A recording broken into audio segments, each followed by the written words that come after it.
Something like this.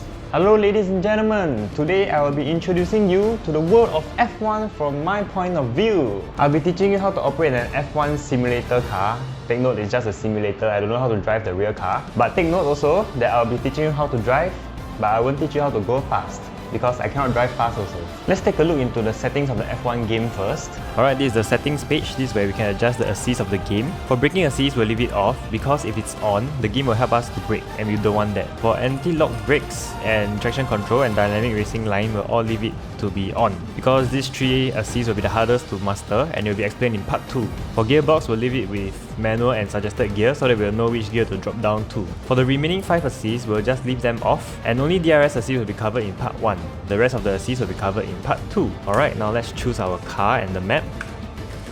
Choose time trial. We'll choose the car to be Mercedes because it's the fastest, and we'll choose the map as Austria because it's the easiest and it's one of the shortest. Okay, it's time to drive now. Alright, this is the start of the map. Let's go! For part 1 it's pretty easy. All you have to do is just follow the lines on the floor. When it's red color, just step on the brakes.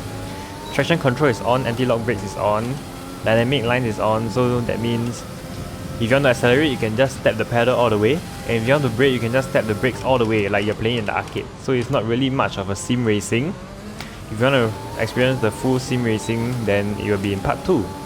But part 1 is just warm up. So this is what we'll do. Follow the lines, when it's red color, we brake.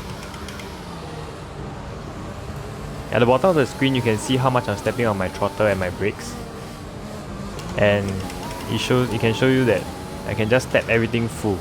Of course, this is not true in real life. That's not how it is. Okay, next up, what is DRS? Alright, if you can see at the bottom of the screen, there's a countdown meter to DRS zone.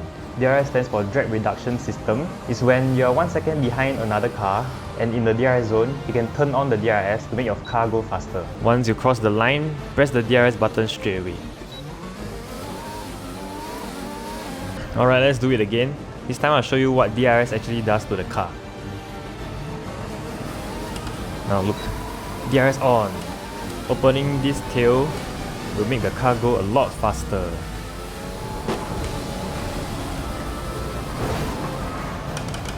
Something like this.